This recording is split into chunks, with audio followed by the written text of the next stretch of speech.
जय भीम, नमस्कार। सुप्रीम कोर्टाने एससी/एसटीच्या संदर्भात एक महत्त्वपूर्ण निर्णय दिलेला आहे। हा महत्त्वपूर्ण निर्णय देताना एससी आणि एसटीमध्ये वर्गीकरण झालं पाहिजे आणि त्याच्याच बरोबर क्रीमी लेअर हे तत्व सुद्धा लागू झालं पाहिजे। या निर्णयाच्या संदर्भात मी IAS अधिकाऱ्यांशी बोललो आणि खासगी कंपन्यांमध्ये जे उच्च पदावरती आहेत त्यांच्याशी सुद्धा बोललो। माझ्या लक्षात आलं की या दोन्ही वर्गांना क्रीमी लेअर हा कळलेला नाही, समजलेला नाही आणि म्हणून या जजमेंटला ते महत्त्व देत नाहीत अशी असणारी परिस्थिती आहे।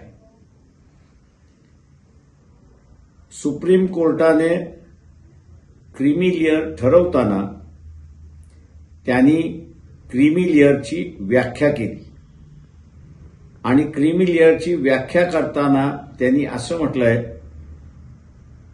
की एखादं एससी मधलं कुटुंब किंवा ट्रायबल मधलं कुटुंब यांनी आरक्षणाचा फायदा घेतला असेल, आरक्षणाचा लाभ घेतला असेल तर यापुढे त्या कुटुंबाला आरक्षण लागू होणार नाही, मिळणार नाही अशी असणारी परिस्थिती आहे। याचाच अर्थ आपण आरक्षणाचे लाभार्थी असाल तर आपलं कुटुंब यापुढे आरक्षणाचा लाभ घेऊ शकणार नाही। हा निर्णय देण्यात आलेला आहे। या निर्णयाचं स्वागत भारतीय जनता पक्षाने केलं आणि काँग्रेस पक्षाने सुद्धा त्या ठिकाणी केलेलं आहे। या दोन्ही पक्षांचे राज्याचे जे सरकार आहेत ते अंमलबजावणी करण्याची घोषणा त्यांनी केली आहे। ज्या अधिकाऱ्यांशी बोललो ते IAS असतील किंवा खासगी क्षेत्रामध्ये असेल, हा निर्णय लागू होणार नाहीत असं ते म्हणतात आहेत। त्यांचं म्हणणं हे पूर्णपणे चुकीचं आहे। सुप्रीम कोर्टाने एकदा निर्णय दिला की लागू होतो आणि जे राज्य हा निर्णय लागू करायला निघालेले आहेत त्यांच्यावरती क्रीमी लेअरच्या संदर्भात दिलेली व्याख्या ही बंधनकारक आहे।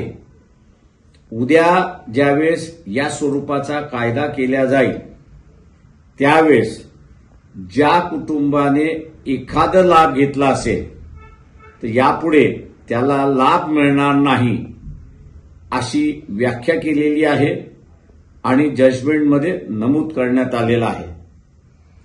मी तमाम फुले शाहू आंबेडकरी जनतेला विचारतो, काय आपल्याला हा निर्णय मान्य आहे का?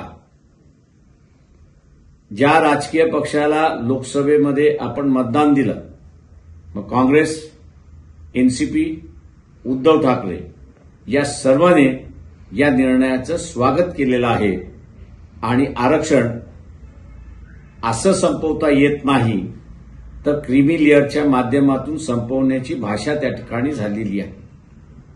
माझं आव्हान आहे, शिकलेला वर्ग, मग तो डॉक्टर असेल, इंजिनियर असेल, तो IAS अधिकारी असेल, खासगी संस्थांमध्ये काम करणारा असेल, वकील असेल, आर्किटेक्ट असेल किंवा इतर ठिकाणी असेल, ज्यांनी लाभ घेतलेला आहे त्याला आरक्षण यापुढे मिळणार नाही या मताचे आपण आहात का? हा सगळ्यात महत्त्वाचा प्रश्न आहे। या निर्णयाशी आपण सहमत नाही असं जर आपल्याला म्हणायचं असेल तर आपल्याला जोरदार म्हणावं लागेल आणि ते इलेक्शनमध्ये म्हणावं लागेल हे लक्षात घ्या। वंचित बहुजन आघाडीने अगोदरच या निर्णयाला विरोध केलेला आहे आणि आपणही विरोध करणार असाल तर येणाऱ्या विधानसभेमध्ये आपण वंचित बहुजन आघाडीच्याच उमेदवाराला मतदान द्या, हे आवाहन मी आपल्या सगळ्यांना या ठिकाणी करतोय. जय भीम, नमस्कार. एबीपी माझा, उघडा डोळे बघा नीट.